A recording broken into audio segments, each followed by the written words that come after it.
So today I'm going to make marry me chicken pasta with you. This is such an easy dish. Everything gets made in the bowl. There's no other pots and pans and things like that. It's just so simple, beautiful flavors, and I just absolutely love this dish. So let's get started.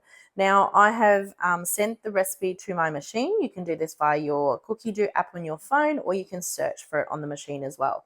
So let's go, 1 of 16. So the first step is Parmesan cheese. So this is where we can put chunks of cheese in, and we're going to actually grate this into a very fine powder, just like you'd buy at the shops, but without all the added fillers and things like that in it. So 5 seconds, speed 8. So let's just have a look here.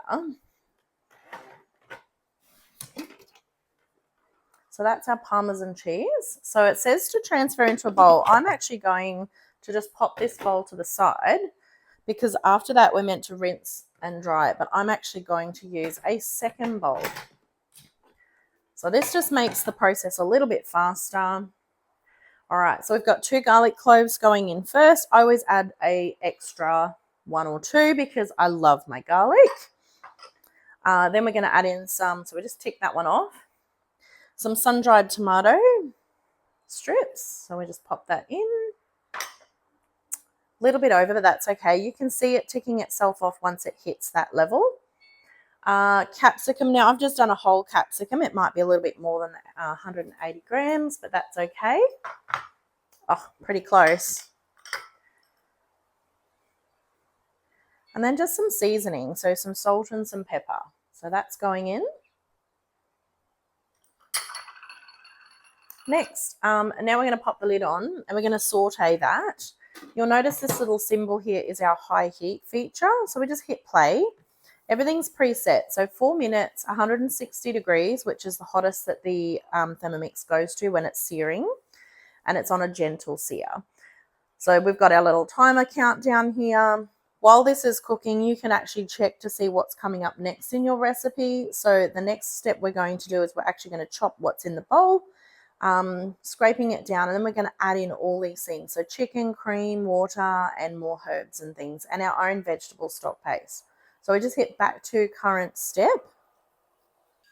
Now I'm not sure if you can hear that, but it is sizzling away in the pan.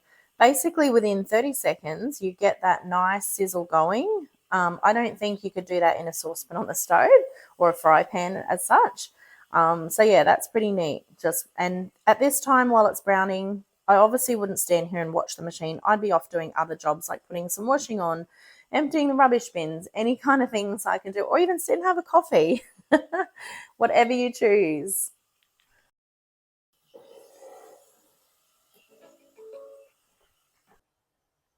So now that we've finished sauteing all of those beautiful ingredients, I'm just going to show you how much steam is just coming out of there.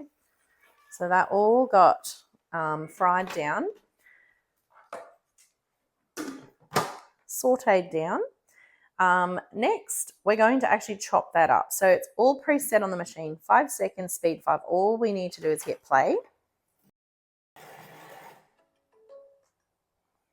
So now we're going to scrape down the sides of the bowl. So you'll hear the lid unlocking.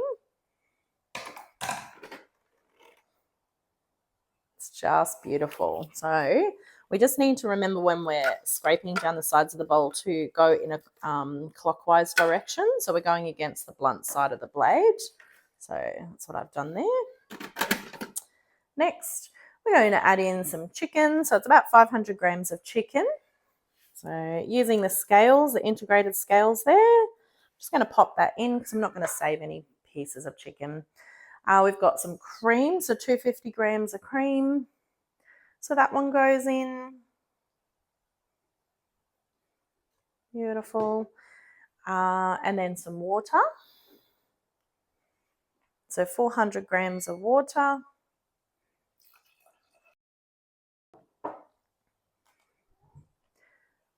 And then next, we're going to do some paprika and Italian herbs. So I tick those off manually. Now the vegetable stock paste. This is what we call our liquid gold. We actually make this from scratch. It's just vegetables, herbs, and salt. And this is what I call a flavour bomb. So every time you add this to a dish, just getting that extra, you know, pack of flavour. So I'm just going to give that a little stir together.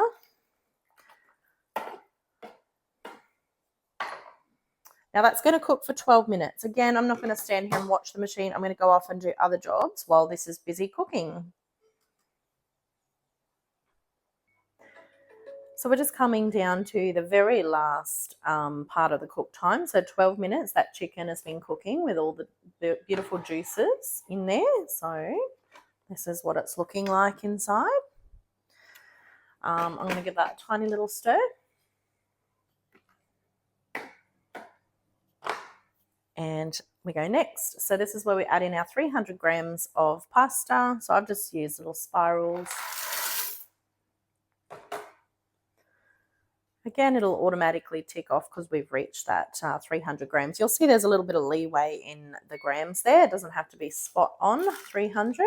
So that's pretty good. I'm just going to give that a little stir so that all the pasta is in the sauce. This is going to be beautiful. Next, okay, we've done that.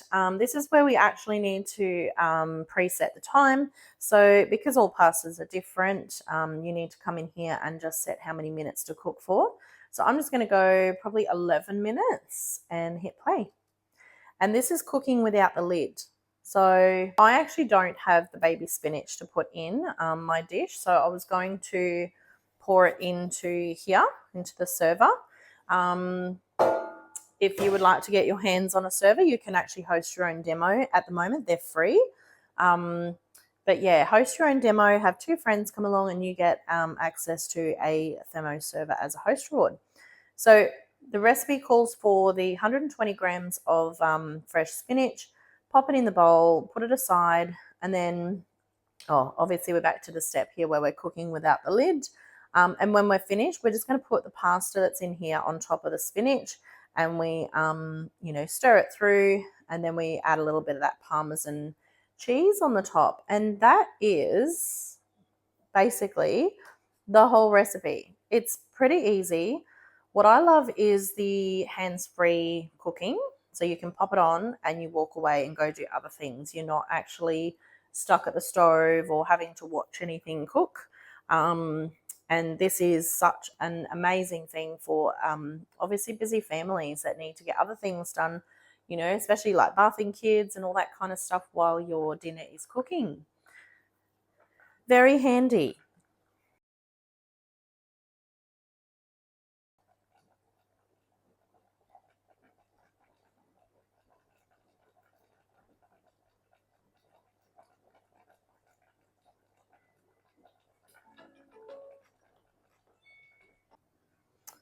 Now I've emptied the chicken and pasta into a server.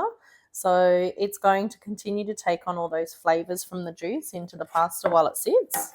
So I'm just going to let that sit there. And don't forget, I've got my parmesan cheese that I can sprinkle on the top when I serve it up. And now I'm actually going to clean this bowl. So I've just put some water and detergent inside, 1 litre of water, little squirt of detergent. I'm just going to pull the cooking center down, go up here to pre-clean, pop this on, and I'm just going to do the universal clean. Start. When I come back, that'll be all nice and clean. I'll just give it a rinse, and then it's ready to go back on here. The cheese, I will just probably give that one a quick little hand wash. But yeah, that's how quick and easy it is. Or I could go back to pre-clean and I could choose the short wash as well. So yeah, that is how easy it is to make the Marry Me chicken pasta. Now I've just finished washing the bowl, so that's how good it comes out. We just pull that out, rinse the bowl. So I've just served up the Marry Me chicken pasta, and I'm just going to sprinkle it with a little bit of cheese on the top. A little bit of chopped fresh parsley. If you really want to display it nice, you can poke a little bit of basil leaf in there, and voila. That is the Marry Me chicken pasta. So, so delicious. I hope you enjoyed watching.